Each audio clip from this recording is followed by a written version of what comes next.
taxawaay bi ñu ci am rek mooy taxawaayu représentant du peuple am na sunu gox ay mbooloo yu takku am lu leen naqadi ñu koy xeex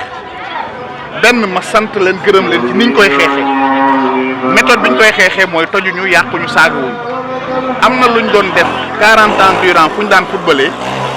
ñu ni jël nañ ko ci ñoom ñu ne ñu ko jël ñu ni collectivité lébu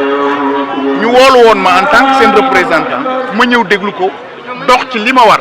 maanaam dox fexe ba kàddu gi mën a àgg ci kilifa yi su ma fi jógee itam nii ma def noonu lay def itam ci collectivité lébu waxtaan ak ñoom parce que xale yi li ñu laaj mooy terrain bu ñu footballé soo seetee Colobane ba mu jeex dafa mel dañ ko ndar képp fépp ay yoon la sinon marché la te nag dafa am lu ñuy wax droit au loisir mais fii ñi ma fekk tey c'est des gens réfléchis c'est des gens formés c'est des citoyens légalistes ndax lii avant ñu koy def dem nañ ci préfet bind nañ autorisation ñëw toog li ñu bëgg rek mooy fu ñuy footballé te incha allahu rabbi dinañ sol suñu dàll nekk seen surga doxal leen ko ndax looluy cëru député mooy taxawal askanam rawatina ñu nekk doomi Ndakaaru bokku Ndakaaru ñenn ci waa Ndakaaru am problème suñu cër moo ñu taxawu leen fexe ba loolu saafarawu ci ni mu gën a rafetee. boo xoolee xale yi ni ñu doxalee nga xam ne xale yu ñu yar lañ xale yu xam yoon lañ xale yu xam li ñu bëgg lañ xam nga yàq toj moo gënoon yomb waaye gisoo kenn ci ñoom mu def sol nañ seen i xonk wan ni kontaanuñu waaye ku dégg discours yi ñu nga xam ne jàng nañ xam nañ yoon xeex nag dafa laaj intelligence wutam dafa laaj pexe ba tax na nii ñu ko doxalee nag ànd naa ci ak ñoom amul saaga amul xaste te gëm naa ni buñ ci doxee yàlla dina mën a def ñu am terrain bu ñu footballé xale yi delluwaat ci football ndax ñoom ñu ci bari sa xëy duñ nekk ci terrain yi waaye intérêt wu seen njaboot intérêt wu avenir u Colobane moo tax ñu koy xeex ndax kat fu amul foo loisir fi ngay mujjee mooy ci agression fi ngay mujjee mooy ci délinquance alors que le sport dafa bokk ci luy stabiliser ndaw dafa bokk ci loo xam ne ni dafa bokk ci luy encadrer ndaw ba ëllëg mën a jëriñ donc li ñuy laaj defe naa ne lu yenu maanaa la dinañ ci dox ànd ceeg ñoom ba yàlla may ñu ci dal mooy nañ ko toog ñu saytu ko waxtaanee ko te def ci ak sago nañ ci def ak sago te bañ ko def ak xol ba mu leer lu jaarul yoon nañ ko teg ci yoon ndax réew moom bu ñu bëggee mu dox foog lépp tegu ci yoon incha allahu rabi loolu nga wax noonu yaakaar naa ni le nouveau régime mu ngi ciy waxtaan waaye dama leen di wax ñoom itam ñu dem ci ak sago bañ cee dem ak passion def état des lieux parce que tam am na kuy nekk ci suuf nam ko amee yoon la ngel la buñ ko pénaliser ki ko amul ci yoon itam ñu teg ko ci yoon rek ndax ci yoon rek lépp mën a tegu xam nga ñoom li ñu laaj terrain bu ñu footballé te yaakaar naa ne fu ay ndaw taxaw di football très souvent ñaare samba booy dana fa jógee fu kenn nekkul fu ñu deful dara ñaare fa la samba booy di làqatu waaye foo xam ne ay ndaw fay dem di fa daje di football li ci war kay mooy ñu accompagner leen assainir ko defar ko mu méngoo ak jamono parce que foofu lañ toll Ndakaaru lañ nekk nag naam yebuma yeneen ko gox yi waaye defe naa ne luy yemb te baax ci réew mi kenn waru cee fàtte waa Ndakaaru rawatina waa Colobane nee naa la li ñu am rek ci marché bi doyoon na li ñu am rek ci boo xoolee kenn mënta génn Ndakaaru te jaaroo Colobane autoroute baa ngi fi BRT baa ngi fi ndax am na nag ñu fi dëkk te li ñu dëkkee dañu am cadre de vie bu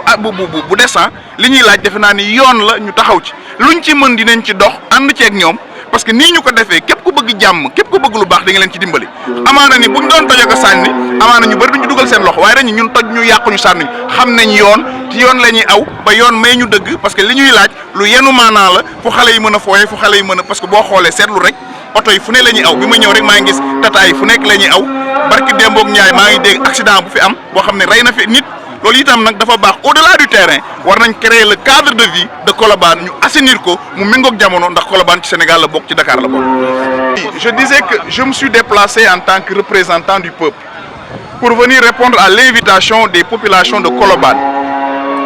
qui ont vu que le terrain qu'il est allé louer, récupéré, retiré par la collectivité lébou. Ils souhaitent tout simplement disposer de terrain pour jouer au football. Parce qu'ils ont droit au loisir et qu'à Colobane, il n'y a que cet espace-là qui leur permettrait de pratiquer le sport. Je dis que je salue leur posture et leur attitude. Ils auraient pu casser, barrer la route, brûler, mais ils ont préféré agir de manière pacifique.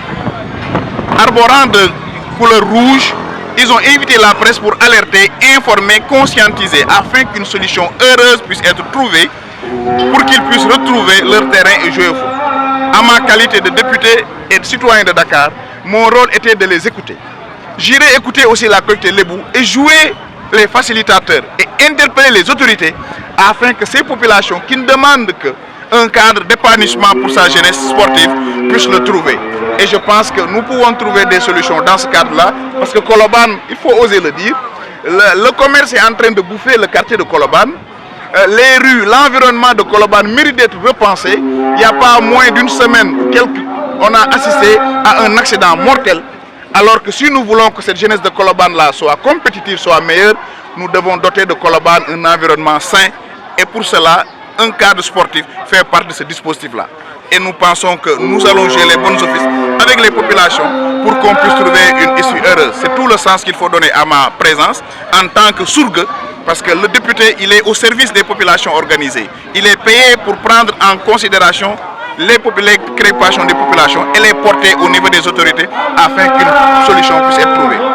Oui, le nouveau régime est en train d'y travailler et à poser les jalons de l'audit. Moi, j'aurais conseillé, comme on a fait pour la justice, qu'on prenne le temps de faire le diagnostic correct et d'éviter à une concertation large sur le foncier. Parce qu'évidemment, il y a des non-dits, évidemment, il y a des gens, par contre, qui ont bien travaillé, qui méritent leur terre et qui mériteraient de continuer le travail. Le président, qui est un expert, parce que c'est un inspecteur des impôts, il connaît ce qui se passe dans le foncier. Le problème, je ne voudrais pas qu'on en fasse juste des effets d'annonce. Prenons le temps de vérifier cas au cas. Tout ce qui est régulier, on laisse passer. Tout ce qui ne l'est pas, qu'on régularise dans l'intérêt des populations sénégalaises. C'est dans le même souci que nous sommes aujourd'hui là, que tout soit rationalisé, que les Sénégalais, où qu'ils puissent se trouver, puissent avoir accès à la terre pour pouvoir faire soit cultiver ou soit habiter. C'est seulement dans ce cadre-là qu'on pourrait arriver à un Sénégal meilleur. Les populations de Colobane ne sont pas contre pour qu'on assainisse. Ne confondons pas les choses. Il appartient à l'État. Il appartient aux collectivités décentralisées de s'occuper de la sécurité des populations. Ça, c'est le ressort des autorités. Maintenant, ce que les jeunes demandent, c'est l'espace pour pratiquer le sport, un cadre de loisirs. Parce que tout Colobane est devenu un souk commercial. C'est ça la vérité. Colobane est en train d'être bouffé par le marché. Colobane est habité au quotidien par des voitures, des Jakarta, au point que les enfants de Colobane sont menacés. Il n'y a pas d'espace d'épanouissement. Et très souvent, quand des situations se passent là, c'est la débauche, c'est la délinquance, c'est la drogue, c'est l'agression. Et pour éviter cela, nous devons tous travailler à ce que Colobane puisse avoir accès à son droit au loisir, à son droit à un environnement sain, comme tous les Sénégalais, où qu'ils puissent se situer.